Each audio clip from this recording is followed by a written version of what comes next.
Hey everyone, Adam back here again, and I just wanted to give you an update on how my Korean lessons have been going. So if you watched my last video, then you'd know that I'm following Billy Go's just beginner course, and I recently, at around a month of doing this, hit lesson 50. So I'm halfway through his beginner lessons. And realistically, I kind of thought, maybe it was a bit naive of me, but I thought that maybe at this point I would have a better understanding of like just basic conversational Korean, which is not the case.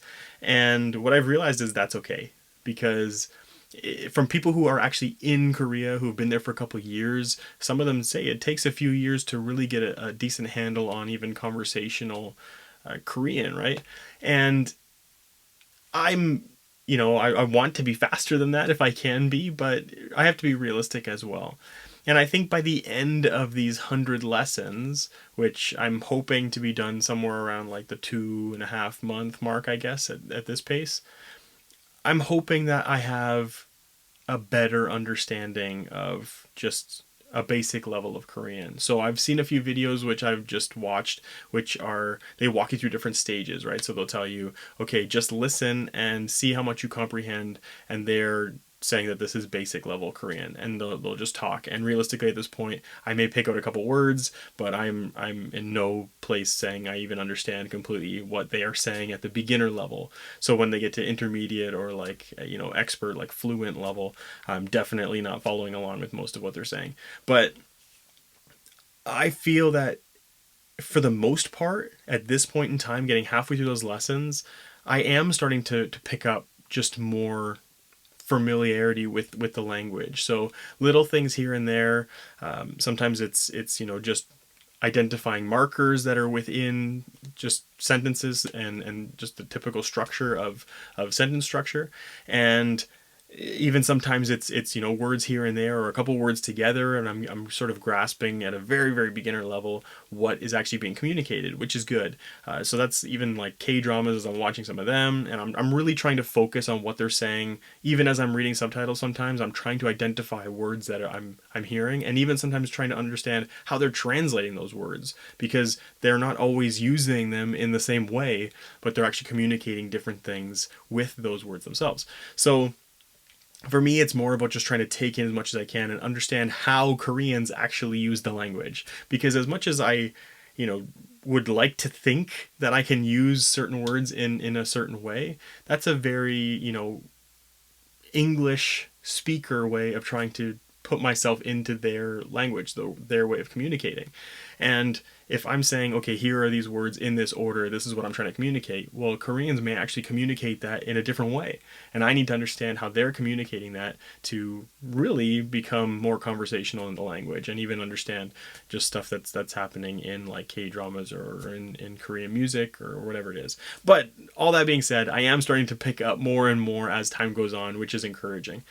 Now, one thing that I have been doing, which I think has helped, is I will run through, like, I actually ran through the first 40 lessons, I believe, of Billy Go's just lesson layout there. And then I decided, okay, you know what, I'm going to go back and re-watch those lessons to see if there's more that I can pick out of it now that I have a bit of a better understanding of what he's taught so far. And it actually really does help because you're starting to pick things up and you're going, okay, so I didn't actually fully grasp this before because it was just a totally new concept to me, but now I'm starting to understand a little bit more about how to use these certain principles within grammar rules of Korean. So now I'm starting to do that about every 10 levels. So I went from 40, I redid all the levels up to 40 again, and I did them at a quicker pace because you're pretty much, you've been through it once already. You're giving yourself a bit of a refresher and really paying attention to stuff that you may have missed along the way, or just the finer details that you weren't even paying attention to that totally passed you by because it's everything was unfamiliar at that time. And now I've got to level 40, and then I've done to 50, right? So now I'm going back and watching some of those ones from level 40 to level 50 again, and I'll probably do that every time I hit 10 levels or 10 lessons. I'll go back and I'll go and watch them again. My hope is by the end of these 100 lessons that I will actually be able to have a bit of a better understanding of like a basic, again, like really basic conversational Korean. And then from there, it's going to be more of just trying to really take time with the language and hear people say it. At that point in time, I'll probably try and find, a talking partner, someone that I can communicate with, who maybe, wants to take the time to help me out and figure out Korean a little bit better.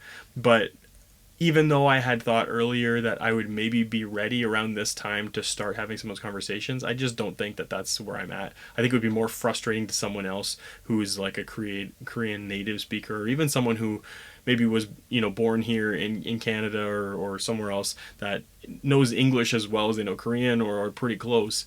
That would be just kind of bothersome to them, I think, to talk to someone who realistically has like a child's understanding of, their language.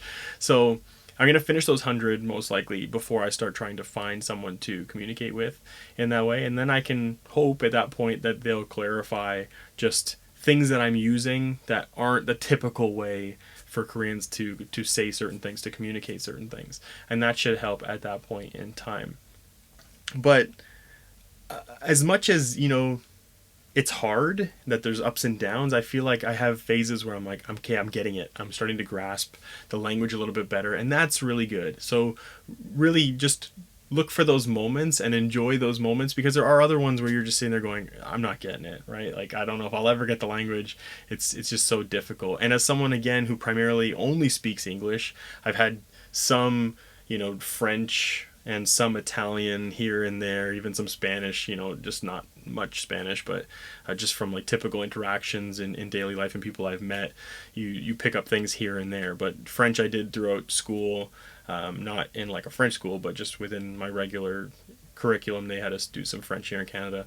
And then also Italian. My mom's side of the family's Italian, so I've been kind of around Italian for many years. Not that I'm at all conversational or fluent in Italian either, but those kind of things I've had some experience there, but none of those really translate well into Korean. So any of that experience isn't super helpful for me in this particular learning journey, but it's helping, at least at this point, for me to understand that it's going to take some time. Just as much as I did French for many years and don't really have a huge understanding of that, because I didn't want to put the effort in, I didn't want to learn the language at that time, I have to be more intentional of how I am going about learning Korean to make sure that I'm actually picking up the language. And a big thing that I'm doing is I'm trying to recall as much as possible. So even, I'm trying to say out loud, which is kind of annoying to people around me, I guess, but I'm trying to speak as much as I can to really develop the language a little bit more. And I'm trying to think of sentences as I'm going through my daily life, just simple, basic sentences, and use what I've already learned to put pieces together. Now, again, I may end up talking to someone and they say, well, that's not actually how a native speaking Korean would say that. And that's okay, because for me, it's more just being able to recall these verbs and nouns and understanding the grammar structure of sentences. And then from that point, now you can actually learn how people would actually communicate those things, just again, from a native Korean speaking perspective. I've come across a few channels along the way which I've found a little bit helpful. Most of them I think will again be more helpful down the road as I'm continuing to just learn the ins and outs of, again, more casual or more I guess real Korean, like what people actually would say conversationally in Korea. And again, I think that's going to kick in a lot more after those 100 lessons, but I have been watching and just picking up little bits here and there along the way that have been good, and just sort of supplementing that in with the lessons that I'm already doing. So I've already talked to you guys about Talk to Me in Korean. I think they got a lot of great resources. I think there's just a lot of good encouraging videos there as well to check out if you're going on to try and learn Korean like I am. There's a few other things that I thought were really good. Real Korean with Morning. She's got a great channel where she walks through just her process, where she's using even K-dramas and trying to break down certain scenes within K-dramas and explain to you just what certain things mean. And that's going to help you actually with a more real understanding of conversational Korean. She has other videos too where she's just covering certain topics that I find really helpful, just understanding, again, some of the ins and outs of the language. Grace Suda is another one that seems to have a lot of good information that I'll probably dive into more later on. For a more beginner level, sort of what like Billy has been teaching, I found that Haley, Your Korean Friend, another good YouTube channel to check out. These have all been YouTube channels so far.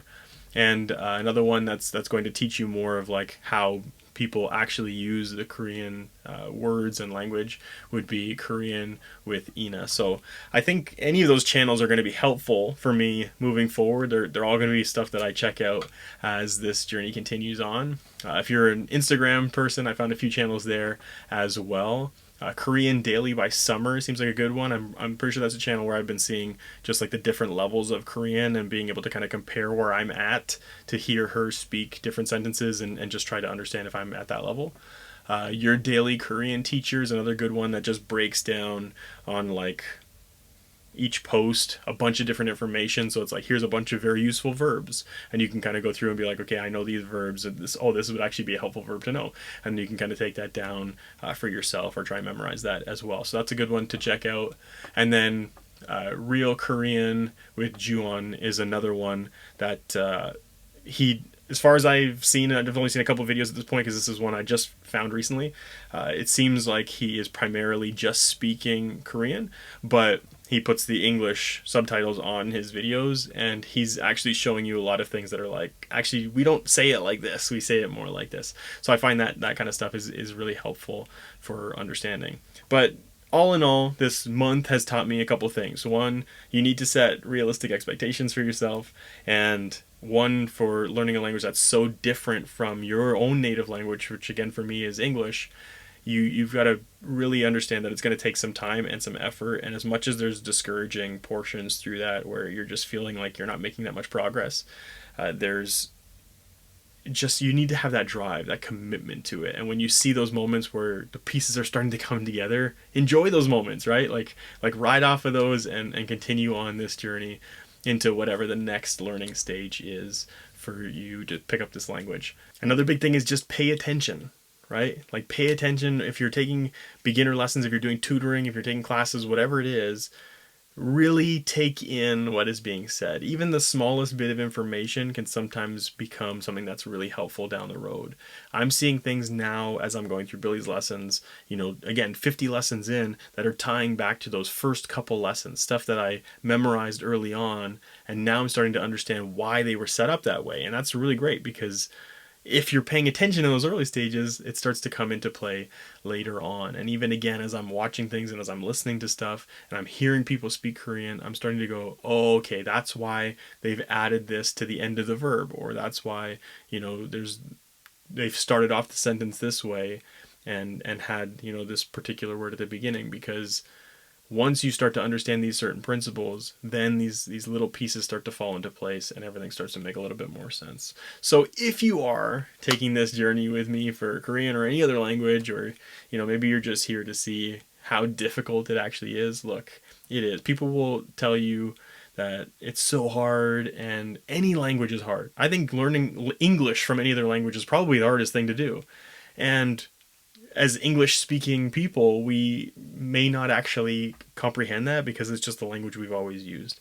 But when it comes to any language, there's always going to be difficulties. Yes, there's probably going to be words that don't follow the same rules as other words. Yes, there's probably going to be words that sound very similar to other words. Yes, there's probably going to be even words that are the exact same but mean something different in a different context. English has all of that too, right?